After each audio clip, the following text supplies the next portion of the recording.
Should you buy a car on a student visa in Australia? The short answer is it depends. The right student saves times, lands better shifts, and enjoys weekend trips, right? The wrong student burns cash on rego, insurance, loan interest. In the next 15 minutes, I'll be showing you exactly how to decide, no fluff, real numbers, and a simple decision at the end that you should buy a car or no. So let's go forward.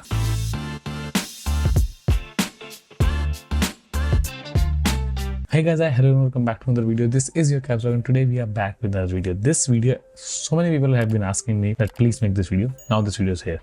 Well, I've helped heaps of international students planning their life in Australia. Today we are actually uncovering the legal stuff that you must know about buying a car. Work hour rules that impact your budget, realistic monthly cost, financial realities on student visa, a used car buying checklist, insurance hacks, and cheaper alternatives if buying isn't smart for you. Well, chapters are on screen, so in the description as well. You can go and decide which one you want to look, but I would say watch the whole video because it's really important for you. Well, first, let's go. Quick context. Cars in Australia are freedom, right? But they're responsibility as well. You will pay for rego, insurance, fuel, maintenance, parking, tolls, plus interest if you finance it. So if you're on a visa with limited work hours, the math actually matters. So let's do it. Well, step 1, sanity check, right? It means ask yourself, transport, is your campus on reliable tram or train lines, or do you live way far away or in a regional area that you might need a car? That's work. Does your shift start or end when public transport is poor? And duration, how long will you stay? If your course is 12 months, you plan to leave right after, selling the car later could make a real mess or make a real loss for you. So if 2 or more answers push you toward, I really need wheels, I really need a car, keep watching. And if you're not, then you may be better with a car, share, or public transport. So we'll get to those. Well, the next step is legal basics that I think you should know. Australia doesn't stop international students from buying a car. You must hold a valid license. In Victoria, if I'll talk about Victoria because I live in Victoria. In Victoria, overseas license holders must convert to a Victorian student license within 6 months of taking residence. Other states have similar deadlines, so you check your state and road authorities. When you buy a car, you must register the vehicle in your name and then make sure the compulsory third-party CTP injury insurance is in place. Well, no CTP means technically no legal driving, that's what they say. So you need to have minimum legal third-party insurance. Some people don't have it, but I would say keep it. Well, for private sales, a current roadworthy or safety check is generally required.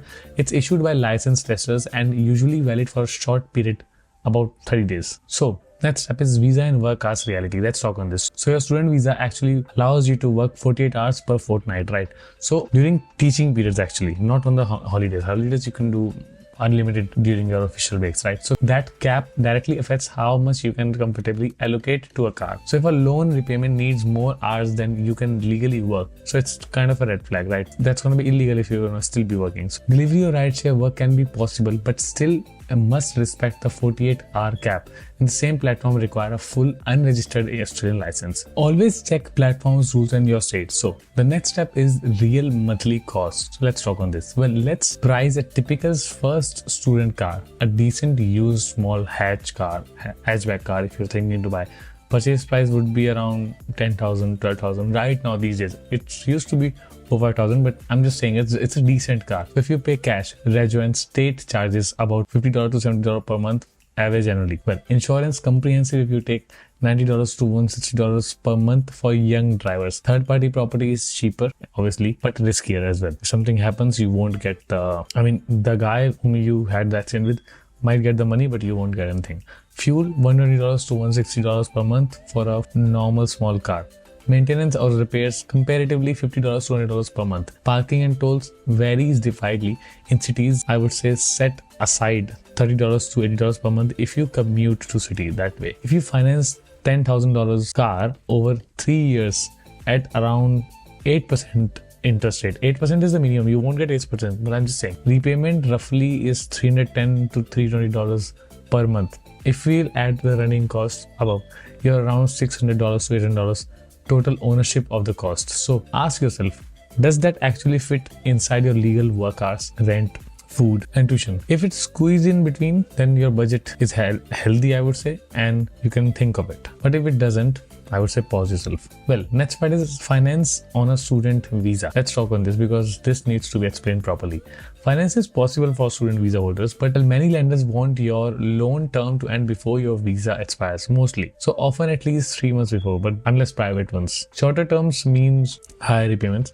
You'll need proof of regular income. Casual payment is okay with some lenders, but expect tighter assessment then. Rates can be higher because a temporary visa is higher risk. Big banks might say no. Specialist lenders may say yes with conditions, I would say. Some money deposit actually helps lower repayments.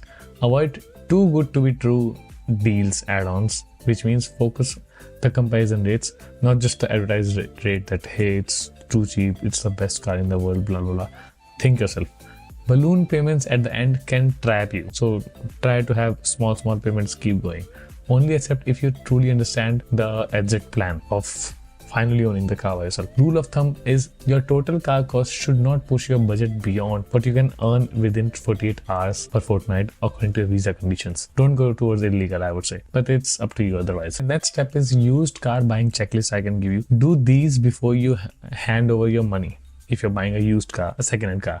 First, PPSR check, personal property securities registered to confirm it's not stolen and not under finance. Roadworthy/safety health certifications, current and valid. Next, WIN and engine number matches your paperwork, service history and logbook. Pre-purchase inspection by a mechanic if you can, especially for private sales, yes. Test drive at highways and low speeds. Check brakes, steering, warning lights, AC, and any odd noises. Insurance quote beforehand before buying so that you can know, okay, that's going to be the extra cost. And especially for under 25. Because it's gonna be higher. Insurance in plain English, let me explain you. CTP is mandatory and covers injuries to people. It does not fix your car. Third-party property covers damage you cause to someone else's cars or property. Comprehensive covers both the other person's and your car for theft and damage. To save money, raise your excess. Keep a clean record, choose a smaller car, park off street if possible, and compare multiple quotes. That's cheaper alternatives that you can get. If you don't drive daily, public transport is still strong in major cities and often cheaper with student concessions. Next, car share, pop car, go get, flexi car. Pay by the hour or day, fuel, rego, maintenance and insurance are included. Perfect for IKEA runs or weekend trips, I would say. Well, bicycle or e-scooter, yes, you can invest in that too. For higher city commutes, and rent a car for placements or short regional trips. That you can do. Well, last thing, the 60-second decision tool that you might get. Well, the green lights, I would say, means you should get the car if you live off tram or train grid in a regional area. Shifts require late finishes or early starts, and you can afford $600 to $800 per month without breaking your legal work car limit. And red flags means if you should not buy a car if 12-month course or a short visa left. Your budget only works if you exceed 48 hours per fortnight, which is illegal, and no savings for a deposit or emergencies. So if you are mostly green, I would say amongst these three terms, buying a car can make sense. And if you're mostly among the red flags, choosing a car share or public transport now is still better for you. Well, there's two quick scenarios that I think I should tell you. First is for city student near trams. So car share twice a month plus PTE pass means much cheaper than owning a car. You avoid parking stress, big upfront costs, and the conclusion would be from that is skip buying for now. Well, second scenario is regional student, means commuting 30 to 50 minutes. Sparse buses, early shifts, late finishes. Owning a reliable small car can save hours weekly and expand job options. Budget for total monthly cost before deciding. The conclusion will be likely buy a car, but consider a deposit or keep a loan within your visa terms. So if I'll talk about myself, I bought a car when I was on my TR. I didn't buy a car because of these particular reasons when I was a student. So the decision is yours now. The final conclusion of this video is my honest take. It would be a car on a student visa is great if you truly need it and your budget is solid inside your legal work car terms. And if you're on a fence, start with a car share and track your trips. If the monthly cost of a car share cross the cost of ownership, that's your signal to buy. At last, I would say it still depends on you. I've given you all the facts, I've given you all the figures. Now it's up to you. I believe this video is helpful for anyone who's thinking to buy a car on a student visa.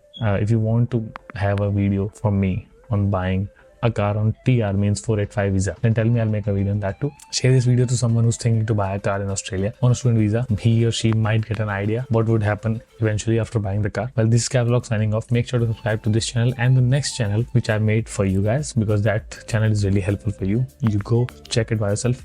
Link is in the pinned comment description as well. My throat is not good because I'm sick. Anyways, ignore it. So like, share and subscribe. This KapsLock signing off.